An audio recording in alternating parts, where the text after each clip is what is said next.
আল্লাহ আপনি আমাকে এমন রাজত্ব দেন যে রাজত্ব আমার পরে আর কেউ পাবে না। আপনি কেন বলতে পারবেন না যে আমি বাংলাদেশের শ্রেষ্ঠতম ধনী হতে চাই? বাংলাদেশের সকল টাকা যদি মুসলমানদের হাতে থাকে, আপনাদের মতো ভালো মানুষের হাতে থাকে, তাহলে এখানে সিনেমা চলবে না, এখানে নাটক চলবে না, এখানে অশ্লীল ওই যে সমকামীদের সেখানে প্রমোট করা হবে না, সেখানে তখন দিনই কালচার প্রমোটেড হবে নাকি? সুযোগ আল্লাহ তাআলা আপনাকে দিয়েছেন, মর্যাদা আল্লাহ তাআলা আপনাকে দিয়েছেন। যদি কাফের এবং মুশরিকরা যদি দুনিয়ার মালিক হতে পারে, কেন আপনারা হবেন না? অথচ আল্লাহ তাআলা বলেছেন ওয়ালাকাদ কাতাবনা ফিজ জাবুরি মিন বাদি যিকরি আন্নাল আরদা ইয়ারিসুহা ইবাদিয়াস সালিহুন। আমি জাবুর সহ সমস্ত আসমানি গ্রন্থে কথা বলে দিয়েছি যে এই পৃথিবীর প্রকৃত মালিক হচ্ছে, সম্পদের প্রকৃত মালিক হচ্ছে ঈমানদাররা, মুসলমানরা। আল্লাহ বলছেন, আর আপনি বলতেছেন না আমি গরিব থাকবো। কে আপনাকে বলেছে? যদি কোনো আলেম আপনাকে কথা বলে থাকে যে গরিব হওয়া এটা ইসলাম অনুমোদন, এটা ইসলাম এনকারেজ করে, তাহলে তিনি জুলুম করেছেন ইসলামের উপর। যদি কেউ বলে থাকেন, অথবা তিনি মিস আন্ডারস্টুড ইসলাম, ইসলামকে বুঝে নিলেন। আল্লাহ সুবহানাহু ওয়া তাআলা আমাদেরকে সম্মানিত করে বানিয়েছেন। আপনি আপনার নিজকে অসম্মানিত করতে পারেন, আপনি হাত পাততে পারেন না মানুষের কাছে। সাহাবায়ে কেরাম 7 জন সাহাবীর আমি একটা জীবনী পড়েছিলাম। সাহাবীরা তাদের রাসূল সাল্লাল্লাহু আলাইহি ওয়াসাল্লামের কাছে তারা আসলেন এবং রাসূল তাদের হাতে হাত রেখে বায়াত করলেন এবং বললেন, তোমরা এরপরে কোনো মানুষের কাছে কোনো কিছু চাইবা না। তারা বলেন, এরপরে আমাদের গোটা জীবনে আমরা মানুষের কাছে কোনো কিছু চাইনি, চাইছি আমরা আল্লাহর কাছে। কোরআনে আল্লাহ সুবহানাহু ওয়া তাআলা আরেকজন কথা বলেছেন, ইয়াসআলুনাকা আন যিল কারনাইন কুল সাআতলু আলাইকুম মিনহু যিকরা। যুলকারনাইন আলাইহিস সালাতু ওয়াস কথা আল্লাহ তাআলা বলেছেন, এবং আল্লাহ তাআলা বারবার বলেছেন সুম্মা আতবাআ সাবাবা সুম্মা আতবাআ সাবাবা। অর্থাৎ যুলকারনাইন আলাইহিস সালাতু ওয়াস সালামকে আল্লাহ তাআলা এমন প্রপার্টি প্রদান করেছেন, এগুলোকে ব্যবহার করে তিনি পৃথিবীর এই প্রান্ত থেকে ওই প্রান্তে ঘুরে ঘুরে বেরিয়েছেন। ইকুইপমেন্ট, প্রপার্টি, ওয়েলথ, এরকম অসংখ্য ঘটনা কোরআনে আল্লাহ সুবহানাহু ওয়া তাআলা জানিয়ে দিয়েছেন। আপনার সূরাতু আল মাউন পড়েন, আরাআইতাল্লাযী ইউকাযযিবু বিদ্দীন ফাযালিকাল্লাযী ইয়াদউল ইয়াতীম। আল্লাহ তাআলা এখানে দ্বীনকে প্রত্যাখ্যান এবং ইয়েতিমকে দান সাদাকা না করা, তাকে তাড়িয়ে দেয়া, এই দুটাকে প্যারালাল বলে ঘোষণা করেছেন। আপনার নিজকে এরকম একটা এলিট স্ট্যাটাসে নিয়ে যেতে পারেন না? কেউ যদি আপনার কাছে চায়, তাহলে পকেটে যা আছে তা দিয়ে দেন এবং আপনার মনটা অনেক ভালো থাকে। এরকম মন করা, এটা তো আপনার অধিকার। আপনার মনটাকে এরকম প্রফুল্ল রাখা যে আমার যা মনে চায় আমি তা দিতে পারি, কারণ আমার এত পরিমাণ আল্লাহ তাআলা দিয়েছেন, আমার যা মনে চায়। I don't fear any poverty. আমি দারিদ্র্যের ভয় করি না, কারণ আল্লাহ আমাকে এত দিয়েছেন, আমি দিয়ে শেষ করতে পারবো না। এরকম জায়গাতে আপনি নিতে পারেন আপনি নিজকে ইচ্ছা করলে। মানে অনেকে এমন হচ্ছে যে আয় ইনকাম করলে আরেকজনে দেয়া লাগবে, এই কারণে তিনি আয় ইনকাম করতে চান না। নো, আপনার সম্পদ, আপনার মাকে আপনি একটা ভালো জায়গা রাখবেন, আপনার বাবাকে ভালো জায়গা, আপনার বোনেরা কষ্টে আছে তাদেরকে প্রচুর পরিমাণ সম্পদ দেন না আপনি, আপনার এলাকার লোকদেরকে আপনি প্রচুর পরিমাণ দেন, আপনার আত্মীয় স্বজনকে প্রচুর পরিমাণ দেওয়ার জন্য কমপক্ষে ইনকাম করে যে তাদেরকে আমি দেবো। আপনার মা বলুক, আপনার মাকে আপনি প্রতি বছর হজ উমরায় নিয়ে যান না, এতটুকু মায়ের প্রতি করেন, করার জন্য আপনার টাকা লাগবে। আপনার বাবাকে আপনি হজ উমরায় নিয়ে যান প্রতি বছর, আপনি যেতে পারলেন না, কাউকে পাঠিয়ে দেন, স্পন্সর করেন, এটা করার জন্য আপনি ইউনিট মানি। আপনার এলাকায় লোকজনের যেন তৃপ্তি ভরে তারা নামাজ আদায় করতে পারে, একটা মসজিদ করে দেন। এলাকার বাচ্চারা যেন দিন শিখতে পারে, কারণ একটা কি একটা মাদ্রাসা করে দেন, একটা পাঠাগার করে দেন যেখানে আপনি 1000 বই কিনে দিতে পারবেন। এই জন্য ইউনিট মানি। আপনি মানি ছাড়া কি সম্পদ ছাড়া একটা পাও তো আপনি নামতে পারবেন না, আগাতে পারবেন না। কিন্তু সম্পদকে তাহলে আপনি কেন? আমরা সম্পদকে ছেড়ে দিছি, আর ইহুদিরা সম্পদকে, খ্রিস্টানরা সম্পদকে নিয়ে গেছে, আর এখন আমরা কি ভিক্ষার মতো করে ওদের কাছে হাত পেতে থাকি। গোটা মুসলিম বিশ্বটা একটা ভিক্ষুক জাতিতে পরিণত হয়েছে। অথচ আল্লাহ সুবহানাহু ওয়া তাআলা ভিক্ষাবৃত্তিকে আল্লাহ তাআলা ডিসডেইন করেছেন। আপনারা জানেন হাদিসে এসেছে রাসূল সাল্লাল্লাহু আলাইহি ওয়াসাল্লাম আল্লাহর কাছে ভিক্ষা থেকে, দারিদ্র্য থেকে আল্লাহর কাছে মুক্তি চেয়েছেন। আল্লাহুম্মা ইন্নী আউযু বিকা মিনাল কুফরি ওয়াল ফাকর ওয়া আউযু বিকা মিন আযাবিল কবরি লা ইলাহা ইল্লা আনতা। তিনি দোয়া করতেন, হে আল্লাহ, আমি তোমার কাছে কুফরি এবং দারিদ্র্য দুটো থেকে আমি কি চাই? আশ্রয় চাই। তুমি আমার এই কুফরি এর মাধ্যমে পরীক্ষায় ফেলো না, দারিদ্র্যের মাধ্যমে পরীক্ষায় ফেলো না। দারিদ্র্য একটা পরীক্ষা। আমি বহু দরিদ্র লোককে কুফরি করতে দেখেছি, কিন্তু আমি খুব কম লোকের, ধনী লোককে আমি কুফরি করতে দেখেছি, মানে যাদের ঈমান আছে। মুসলিমদের কথা বলছি, অমুসলিমদের কথা আমি বলছি না। আমি গ্রাম অঞ্চলে এবং শহরে দেখি দিনদারি গরিব লোকদের মাঝে এখন কম, এখন কম। কোন এক সময় হয়তো ছিল, কিন্তু এখন কম। কারণ আল্লাহ রাসূলের কথা তো মিথ্যা হতে পারে না। দারিদ্র মানুষকে কুফরির দিকে নিয়ে যায়, এটা তো মিথ্যা হতে পারে না। দারিদ্রকে সেলিব্রেট করা, এটা ইসলাম অনুমোদন করে না। আপনাকে দারিদ্রের, নিজকেও দারিদ্র থেকে বের করে নিয়ে আসা এবং অন্যদেরকে, নিজেরা তো আপনার বের হবেনি, অন্যদেরকে দারিদ্র থেকে বের করে নিয়ে আসার কাজ আপনাকে করতে হবে। প্রিয় ভাইরা, আপনার যখন আবাসনের কথা আমি বলছি, একজন মানুষের জন্য সুন্দর একটা আবাসনে করে দেওয়ার একটা ব্যবস্থা করে দেয়, কি অসাধারণ কাজ। এর চেয়ে উত্তম কোনো কাজ আমি দেখিনি দুনিয়াতে। কারণ একজন মানুষ একটু নিরাপদে তার মাথাটা বসতে পারবে এমন একটা জায়গায় আপনি কাজ করছেন। সুবহানাল্লাহ বিহামদি। তার একটা বাসা নির্মাণের জন্য একটা কাজ করলেন, সুবহানাল্লাহ বিহামদি। কি বিশাল নেয়ামতপূর্ণ একটি কাজ আপনার করার সুযোগ আল্লাহ সুবহানাহু ওয়া তাআলা আপনাদেরকে করে দিয়েছেন। সম্পদের প্রতি আমাদের দৃষ্টিভঙ্গি যেন কোনো অবস্থায় খারাপ না হয়। রাসূল ইসলাম বলেছেন, আল্লাহর কাছে আল গানি আশ-শাকির খায়রুম মিনাল ফাকির আস-সাবির। একজন গরিব মানুষ কিন্তু ধৈর্যশীল, তার চেয়ে একজন ধনী যিনি আল্লাহর প্রতি কৃতজ্ঞ, তিনি আল্লাহর কাছে অনেক বেশি প্রিয়। আপনি আল্লাহর কাছে কেন প্রিয় হবেন না? অপ্রিয় কেন হবেন, বা একটু কম প্রিয় কেন হবেন? বেশি প্রিয় হন। বেশি প্রিয় হওয়ার জন্য আপনি সম্পদ অর্জন করে আল্লাহর কৃতজ্ঞ হন। আপনি যদি রাতের বেলা ঘুমাতে যান, আপনি তাহাজ্জুদের নামাজে কিভাবে উঠবেন? যদি আপনার টেনশন থাকে কালকে খাবো কি, পরশু কি হবে, অমুকে কি হবে, আপনি যদি দারিদ্রের অথবা সম্পদ যদি আপনার প্রচুর পরিমাণ না থাকে, তাহলে আপনি কিভাবে আপনি সালাত আদায় করবেন কিভাবে? আপনি নির্বিঘ্নে অন্য কোথাও যেয়ে কোনো কাজই করতে পারবেন না, কারণ আপনার এখানে অনেক ধরনের টেনশন রয়ে গেছে, আপনি করতেই পারবেন না। ইবাদতের প্রতি যদি আপনার মনোযোগী হতে হয় তাইলেও, অথবা অত্যন্ত আনন্দের সাথে আনন্দের চিত্তে যদি আপনাকে ইবাদত করতে হয়, তাহলে কিন্তু আপনার সম্পদের প্রবাহ অবশ্যই করতে হয়। আমরা মুসলিমরা খুবই দুর্ভাগ্যজনক ভাবে গত 200 বছরের কথা বলি। আপনি জানেন ব্রিটিশরা বাংলাদেশে আসার পূর্বেও এই বাংলাদেশের সকল মাদ্রাসাগুলো, তখন তো একটাই মাত্র মানে ইউনি ডাইরেকশনাল শিক্ষা ব্যবস্থা ছিল, একটাই শিক্ষা ব্যবস্থা, এবং শিক্ষা ব্যবস্থাগুলো পরিচালনা করতো কারা জানেন? সব ধনীরা, আপনাদের মতো লোক। মাদ্রাসা, এই মাদ্রাসা আমার, এখানকার ছাত্রদের তাদের বইপত্র, তাদের জামা কাপড়, তাদের খাওয়া দাওয়া, এমনকি তাদের তেলগুলো কিনে দেওয়া হতো।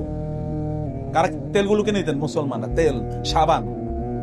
মাদ্রাসায় পড়তেছে মানে শিক্ষা প্রতিষ্ঠানে 100% ফ্রি। ব্রিটিশরা এসে এডুকেশনকে তারা বাণিজ্য বানাইছে। ওই ইংলিশ মিডিয়াম কলেজ তারা করলো, ওইখানে পড়লে টাকা পয়সা দিয়ে করা লাগবে, এগুলো তারা বানিয়েছে। ব্রিটিশরা আসার আগ পর্যন্ত, অথবা ইউরোপিয়ানরা মুসলিম দেশগুলো দখল করার পূর্ব পর্যন্ত মুসলমানদের দেশে কেউ শিক্ষা কোনোদিন কিনেছে এরকম? আই চ্যালেঞ্জ ইউ, আমি বলে গেলাম এখানে, আপনি একটু খোঁজ করে আমাকে বলে দিন। I challenge.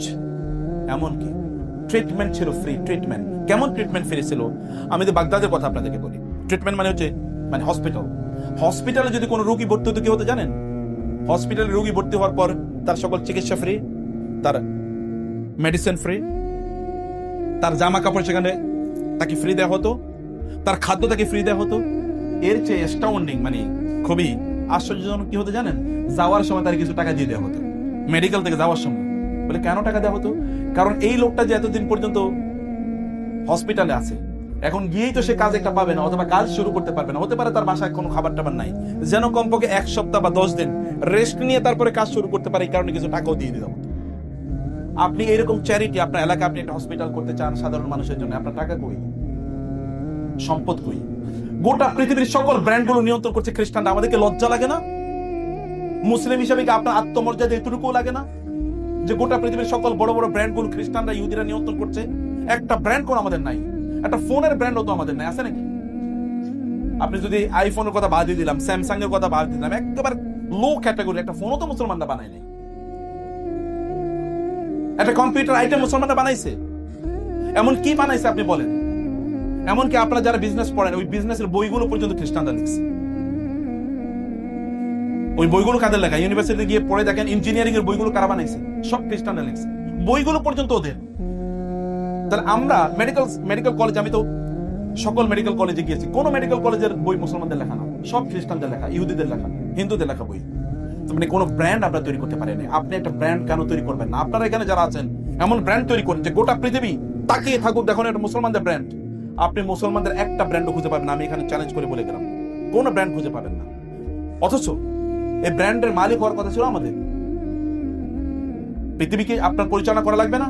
আল্লাহ তাআলা বলেছেন, ইন্নাল আরদা ওয়াসিআতুন ফাইয়া ফা'বুদুন। এই গোটা পৃথিবী আমি সম্পদ দিয়ে প্রাচুর্য দিয়ে পূর্ণ করে দিয়েছি, প্রাচুর্য ভর্তি। মাটির নিচে প্রাচুর্য, মাটির উপরে প্রাচুর্য। এগুলো কেবল যারা আমার ইবাদত করে তাদের জন্য আমি নির্মাণ করেছি। আপনাদের জন্য বলেন আল্লাহ নির্মাণ করেছেন, আর আপনারা এগুলো ইহুদি খ্রিস্টানদেরকে, অন্যদেরকে খাওয়ার জন্য দিয়ে দিলেন। তার মানে আপনারা আল্লাহর প্রতি জুলুম করলেন। আমরা আল্লাহর প্রতি জুলুম করলাম এই সম্পদগুলোকে অন্য মানুষের কাছে দিয়ে দেওয়ার কারণে। কারণ আপনি যদি সম্পদের মালিক হতেন, তাহলে এগুলো দিয়ে বোম মেরে আপনি গাজায় লোককে হত্যা করতেন না, নাকি? না করতেন? গাজায় কি আপনি লোককে হত্যা করতেন? নো, আপনি করতেন না। আপনি যদি সম্পদ, এত পরিমাণ সম্পদ, তাহলে আপনি হলিউডে এমন সিনেমা বানাতেন না যে সিনেমার পেছনে এত পরিমাণ সম্পদ নষ্ট করা হয়, এগুলো যদি আফ্রিকার দরিদ্রদেরকে, গরিবদেরকে দেওয়া হতো, তাহলে আফ্রিকা দারিদ্র থাকতো না। হলিউডে, এন্টারটেইনমেন্ট মিডিয়াতে ওরা যে পরিমাণ সম্পদ প্রতি বছর ব্যয় করে, এগুলো দিয়ে আফ্রিকার দারিদ্র দূর করে দেওয়া সম্ভব। আপনি এটা করতেন না। আপনি তখন সিনেমা ইনভেস্ট করতেন না, আপনি তখন কম্পিউটার গেমস এগুলো বানানোর জন্য আপনি ইনভেস্টমেন্ট করতেন, আপনি তখন মানুষের জন্য ইনভেস্টমেন্ট করতেন, মানুষের দারিদ্র দূর করার জন্য, মানুষকে আপনি কল্যাণ প্রদান করতেন। কারণ আপনার সম্পদের উপর তো 2.5% যাকাত দেওয়া ফরজ। উৎপাদনশীল হন, ব্র্যান্ড তৈরি করুন, এবং কেবল কনজিউমার হবেন না। এক মাদ্রাসা ছাত্র বলতেছিল যে আল্লাহ আমাদেরকে কি পরিমাণ নিয়ামত দিয়েছে। বলে কি? বলে ইহুদি খ্রিস্টানরা বানায় আর আমরা খাই, ইহুদি খ্রিস্টানরা বানায় আর আমি খাই। আহারে, আমি বললাম আহারে, এই মানসিকতাই তো আমাদের গরিব বানিয়ে রাখছে। ওরা বানায় আর আমরা খাই, অথচ ওরা কথা ছিল আমরা বানাই ওরা খায়, আমরা উৎপাদন করি ওরা খায়। এটা হওয়ার কথা ছিল, কারণ আল্লাহ তাআলা বলেছেন কুনতুম খায়রা উম্মাতিন উখরিজাত লিন-নাস, তোমরা শ্রেষ্ঠতম জাতি, তোমাদেরকে মানুষের জন্য বানানো হয়েছে। আর এখন অবস্থা হয়েছে যে ওরা বানায় আর আমরা খাই, এবং ওরা কম্পিউটার গেমস বানাইছে আমরা এটা দেখি, ওরা সিনেমা বানায় আমরা বসে বসে দেখি। কি দুর্ভাগ্য এই পৃথিবীকে যদি আপনি নিয়ন্ত্রণ করতে হয়, যদি আপনি এডুকেশনে গোটা পৃথিবীকে কন্ট্রোল করতে হয়, যদি মিলিটারিলি গোটা পৃথিবীকে কন্ট্রোল করতে হয়, মুসলমানদের দিকে তাকিয়ে কেউ কথা বলতে পারবে না, এত স্পর্ধা নাই, সাহস নাই। যদি আপনি সেরকম করতে চান, এবং আপনি যদি পলিটিক্যালি যে না, আমি আমার এলাকায় আমি এরকম কোন জুয়া খেলতে দেবো না, আমার এলাকায় সবচেয়ে বেশি সম্পদের আপনাকে অধিকারী হতে হবে। যদি তা করতে হয়, আপনি এলাকায় যদি সবচেয়ে প্রভাবশালী মানুষে পরিণত হতে চান, তাইলে আপনি আমার মতো এইরকম কেবল হইয়েন না যে আমি কেবলমাত্র বক্তৃতা দিচ্ছি কিন্তু আমার কোনো টাকা পয়সা নাই। বক্তৃতাও দেন, টাকা পয়সার মালিক হন, একজন ওমর হন, একজন আবু বকর হন, একজন ওসমান হন। আবু বকর রাদিয়াল্লাহু তাআলা আনহু বেলাল রাদিয়াল্লাহু তাআলা আনহুকে মুক্ত করেছেন, কিন্তু দাস মুক্ত করার টাকা আপনি পাবেন কই? আনহু আয়েশা রাদিয়াল্লাহু তাআলা সহ রাসূল সাল্লাল্লাহু আলাইহি ওয়াসাল্লাম বসে আছেন, এর মধ্যে ওসমান রাদিয়াল্লাহু তাআলা, আবু বকর আসছেন, রাসূল মেহমানভাবে বসে আছেন, ওমর রাদিয়াল্লাহু তাআলা আনহু আসলেন, রাসূল আগের মতো করে বসে আছেন। এর মধ্যে যখন ওসমান আসলেন, রাসূল এবার একটু পরিপাটি হয়ে, সোজা হয়ে, কাপড়টা একটু নিচের দিকে নামিয়ে একবারে পরিপাটি হয়ে এরকম বসে আছেন। আয়েশা রাদিয়াল্লাহু বললেন, ইয়া রাসূলুল্লাহ, আবু বকর রাদিয়াল্লাহু তাআলা আনহু আসলেন, আপনি একটু নড়াচড়া করলেন না? ওমর রাদিয়াল্লাহু তাআলা আনহু আসলেন, আপনি একটু নড়াচড়া করলেন না? ওসমান রাদিয়াল্লাহু তাআলা আনহু আসলেন, এরকম পরিপাটি হয়ে একেবারে সাজগোজের মতো অবস্থা, জামা কাপড় সব ঠিকঠাক করে বসে আছেন কেন? তিনি বলেন, ওসমান এমন একজন মানুষ, ওসমানের দেখে ফেরেশতারা পর্যন্ত লজ্জা পায়। ওসমানের দেখলে ফেরেশতারা পর্যন্ত লজ্জা পায় রাদিয়াল্লাহু তাআলা আনহু। এই কারণে ওসমান আসলে আমি এরকম থাকতে পারি না, আমি একটু পরিপাটি হয়ে যাই। আপনি কেন তার মতো হবেন না? ওসমান গনি, গনি মানে ধনী, আমাদের দেশে বলতে ওসমান গনি মানে ধনী, তার নামের সাথে ধনী শব্দটা মিলে গেছে, নামের সাথে মিলে গেছে। আরো বেশি যে আমাদের উস্তাদরা বলতে পারবেন, বিলিয়নস অফ সরি আমি একটু হালকা অসুস্থ, বিলিয়নস অফ ডলার্স এর বই আরবরা তারা কি করেছে জানেন? এগুলোকে পিডিএফ করে সব ফ্রি করে দিয়েছে। আমরা তো ছোটবেলায় প্রচুর পরিমাণ বই কিনতে হতো, আমাদেরকে এত টাকা পয়সা, এত বই কিনবো কি দিয়ে, সম্ভব ছিল না। কিন্তু এখন এগুলো সব অ্যাভেলেবল। আমার একটা প্যাড আছে, আইপ্যাড, এই আইপ্যাডে ধরেন কমপক্ষে 10,000 বই আছে, কিতাব আছে। এই 10,000 কিতাব যদি কিনতাম তাহলে আমি জানি না এটা কয় কোটি টাকা। এগুলো সব ফ্রি করে দিয়েছেন। আয়েজ আল কারনি, সৌদি আরবের একজন বড় দায়ী, উনি বলেন, আমি একবার এক অঞ্চলে গেলাম, একজন লোকের সাথে সাক্ষাৎ হলো আমার। সাক্ষাৎ হওয়ার পর তিনি একজন মহিলা, ভিতর থেকে মহিলা আমাকে বলেন যে শেখ, আপনার সাথে আমার একটা ইস্যু আলোচনা করা আছে। বলে কি? বলে আমার এরকম কয়েক বিলিয়ন টাকা আছে আমার, আমি ভাবলাম যে এগুলোকে একটা ভালো কাজে ব্যয় করি, কি কাজে ব্যয় করা যায় আমি চিন্তা করছিলাম। পরে আমি ভাবলাম যে এই যে আমাদের প্রাচীন আত-তুরাসুল আরবি, আত-তুরাসুল ইসলামী বলা হয়, মানে প্রাচীন ইসলামিক হেরিটেজ, আমি এগুলোকে সব পিডিএফ করে তারপরে মানুষকে ফ্রি বিতরণ করব। বলে অসাধারণ কাজ। গোটা পৃথিবীতে কোটি কোটি কোটি কোটি মাদ্রাসার ছাত্র অথবা যারা পড়াশোনা করে আরবি ভাষায়, এরা এখন এগুলো সব ফ্রি ডাউনলোড করে তারপরে তারা পড়াশোনা করতেছে। একজন মানুষ সম্পদের তার প্রোডাক্টিভ ইউজ দেখেছেন কি? বোনেরা, আমি আপনাদেরকে বলবো যে আপনি একটা ব্র্যান্ড ডেভেলপ করেন, আপনার প্রোডাক্টিভ হন। যতদিন বেঁচে আছেন ততদিন পর্যন্ত প্রচুর পরিমাণ সম্পদ উপার্জন করে মানুষের জন্য করেন। যদি আপনি জান্নাতুল ফেরদাউসে থাকতে চান, চ্যারিটি করেন, যদি যাকাত দিতে চান, যদি হজ করতে চান, এবং যদি আপনি ইসলামের 5টি স্তম্ভকেই আপনার জীবনে আপনি বাস্তবায়ন করতে চান। রাসূলুল্লাহ সাল্লাল্লাহু আলাইহি ওয়াসাল্লাম বললেন, নামাজের পর, ফজরের পর তোমাদের মাঝে আজকে কে রোজা রেখেছে? আবু বকর দাঁড়িয়ে বলেন আমি। আজকে কে মিসকিনকে খাবার দিয়েছে? আবু বকর বলেন আমি। ঠিক আছে? এরকম আজকে কি জানাজা অংশগ্রহণ করছে? তিনি দাঁড়িয়ে বলেন আমি। এরকম অনেকগুলো প্রশ্ন করে সবগুলো দাঁড়িয়ে কেবল একজন বলছে আবু বকর রাদিয়াল্লাহু বলেন আমি। রাসূলুল্লাহ সাল্লাল্লাহু আলাইহি ওয়াসাল্লাম বললেন যে এই সবগুলো কাজ করে জান্নাত তাকে প্রত্যেকটা দরজা দিয়ে ডাকবে যে তুমি আসো আমার দিয়ে ঢুকো, তুমি আসো আমার দিয়ে ঢুকো, তুমি আমার দিয়ে ঢুকো। যে সকল দরজা তাকে বলবে একটু আপনি আমার দরজা দিয়ে ঢুকেন না, আপনি ঢুকলে আমি একটু সম্মানিত হই, মহান হই। আপনি জানেন চ্যারিটির একটা দরজা আছে, হজের দরজা আছে, এবং নাম আপনার রোজা অনুযায়ী আপনারা জানেন তো আর রাইয়ান ইউকাল লাহু রাইয়ান, জান্নাতে রাইয়ান নামে একটা দরজা আছে। এইরকম নামাজের দরজা আছে, যাকাতের দরজা আছে, হজের দরজা আছে। আপনি কেন সবগুলো ইবাদত করবেন না? সব দরজা আপনাকে বলবে ভাই বোন একটু আমাদের দিয়ে আপনি যান না, তাহলে আমি একটু সম্মানিত হই, একটু মর্যাদাবান হই। আপনি কেবল একটা নিয়ে কেন আছেন যে আমি শুধু নামাজ পড়তেছি, নামাজি মুসলমান? বাকিগুলো আপনাকে করতে হবে না? বাকিগুলো করতে হলে অবশ্যই অবশ্যই সম্পদের জন্য কাজ করতে হবে, সম্পদ উপার্জন করেন। কিন্তু আরো পার্ট আছে সম্পদ কেবল আমি কেন করবো, that is a different discussion. আমি কেবল আপনাদেরকে বলতে চাই একটা মুহূর্ত নষ্ট করা যাবে না। ব্র্যান্ডটাকে ডেভেলপ করেন, পার্সোনাল ব্র্যান্ডিং ডেভেলপ করেন। আপনাকে লোকরা বিশ্বাস করবে, আপনার প্রতিষ্ঠান লোকেরা দৌড়ে আসবে এবং অন্যরা আপনাকে এক্সাম্পল হিসেবে দেখবে, দেখা ওই যে অমুকে তাকাও, তিনি কিভাবে ব্যবসা করছেন, তিনি কিভাবে পরিচালনা করছেন। এরকম নিজেদেরকে ডেভেলপ করুন, প্রচুর পরিমাণ সম্পদের অধিকারী হয়ে নিজের জন্য করেন, নিজকে উন্নত মুসলমান বানান, এবং আপনার আত্মীয়স্বজন, আপনার পাড়া প্রতিবেশী তার জন্য করেন, এবং দিনের জন্য করেন। দিনের জন্য করতে হলে, প্রোডাক্টিভলি করতে হলে সময়কে নষ্ট করা যাবে না। নামাজ শেষ, তারপরে বেরিয়ে পড়ুন, আবার দৌড়ে যান। যখনই আজান হবে তখন সব বন্ধ, আবার যান নামাজ, আবার দৌড়ে আসুন, আবার নামাজ। বিটুইন সালাত এন্ড বিজনেস, দুটোর মধ্যে, বিটুইন প্রেয়ার এন্ড বিজনেস, দুটোর মধ্যখানে নিজের জীবনকে তৈরি করে মুজাহিদদের কাতারে যেন আমাদেরকে নিজেদেরকে নির্মাণ করতে পারি, এবং নবীদের সাথে যেন আমাদের জান্নাত আমরা নিশ্চিত করতে পারি। আল্লাহ সুবহানাহু ওয়া তাআলা আমাদেরকে সেই তৌফিক